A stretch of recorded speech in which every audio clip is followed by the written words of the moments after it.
Nama saya Maisaro. Saya berasal dari Kedundung. Saya anak keempat dari 5 bersaudara. Saya berasal dari keluarga sederhana, di mana bapak saya bekerja sebagai petani dan ibu saya sebagai ibu rumah tangga. Sekarang saya sudah menjadi mahasiswa di salah satu kampus di Madura, yaitu di IAIN Madura, program studi tadris bahasa Inggris. Dari TK sampai MA, saya memang sudah tertarik pada pelajaran bahasa Inggris, dan di antara semua pelajaran bisa dibilang mata pelajaran bahasa Inggris itu yang lebih bagus. Keinginan untuk keluar negeri juga menjadi poin keputusan saya untuk mengambil jurusan ini. Saya masih ingat saat saya berusaha untuk melanjutkan pendidikan dan tidak berhenti hanya di MA. Saya berasal dari desa di mana pendidikan rata-rata hanya sampai di MA. Mulai dari kelas 11, saya sudah gencar bicara tentang keinginan saya ini kepada orang tua, tapi tidak ada respon dari beliau. Saya terus mencoba mencari celah agar mendapatkan kata iya. Di kelas 12, saya mengikuti 2 seleksi untuk masuk perguruan tinggi, yaitu melalui senam PTN dan SPAN PTKIN. Di senam PTN saya tidak lolos dan saya down di situ. Kemudian saya bangkit lagi mengikuti SPAN PTKIN. Alhamdulillah saya lolos. Ya, saya lolos dan orang tua saya ragu di situ. Apakah saya harus melanjutkan atau tidak? Masalah biaya pendidikan yang tinggi, jarak tempuh ke kampus yang cukup jauh, dan tempat tinggal menjadi 3 alasan bagi orang tua saya untuk ragu di situ. Orang tua meminta untuk gap year dan bekerja saja. Di situ saya kembali down dan berpikir saya tidak boleh berhenti di sini. Ada banyak dukungan para guru yang saya terima untuk terus melanjutkan pendidikan, dan sekali lagi saya berbicara kepada orang tua sampai akhirnya mereka mengatakan, iya, kamu boleh kuliah. Ketika seseorang mendapatkan keinginannya, di situ pasti ada yang pro dan kontra. Saya juga.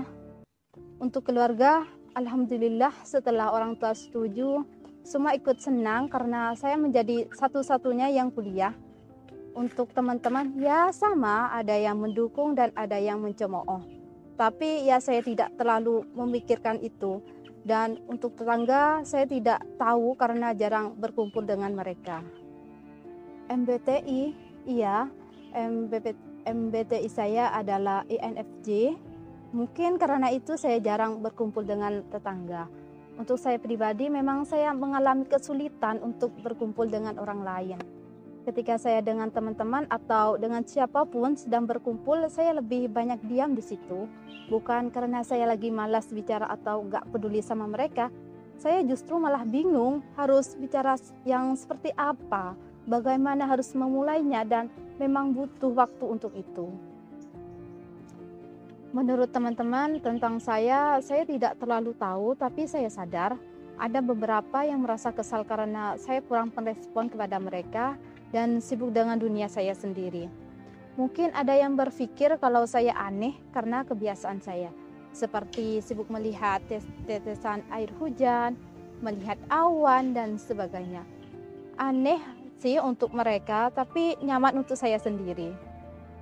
Manusia pasti ingin bercerita tentang hidupnya, hanya untuk sekedar sharing dan meminta pendapat. Saya juga melakukan itu, tapi saya lebih nyaman untuk cerita kepada orang dengan kepribadian yang sama seperti saya.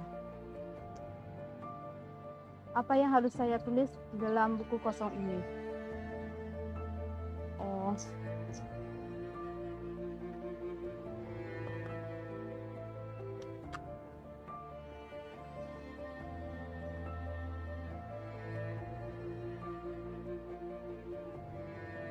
Saya ingin menulis ini. Saya ingin keterbukaan dalam diri saya. Saya ingin seperti yang lain, bergaul dengan banyak orang, ingin memulai pembicaraan tanpa harus bingung dulu, lebih banyak merespon, dan sebagainya. Memang terasa sulit menuju keterbukaan itu, tapi saya harus memulainya mungkin dengan terbiasa ngobrol duluan. Untuk kalian yang merasakan hal sama seperti saya, mulailah dengan membuka diri kalian. Mengobrol sebagai langkah awal tanpa harus merasa terbebani. Saya sedang mencoba hal itu sekarang. Dan untuk adik-adik saya di MA Nurul Dolam, teruslah lanjutkan pendidikan kalian setinggi mungkin. Terus berusaha walaupun hambatan terus berada di depan kalian. Kalian harus tahu kalau para guru di sekolah kita selalu mendukung kita. Dan tentu saja untuk saya sendiri, saya harus terus semangat dalam perkuliahan ini agar bisa melanjutkan S2, bisa punya tempat kursus bahasa Inggris sendiri agar ilmu yang saya dapatkan bisa saya bagi ke yang lain.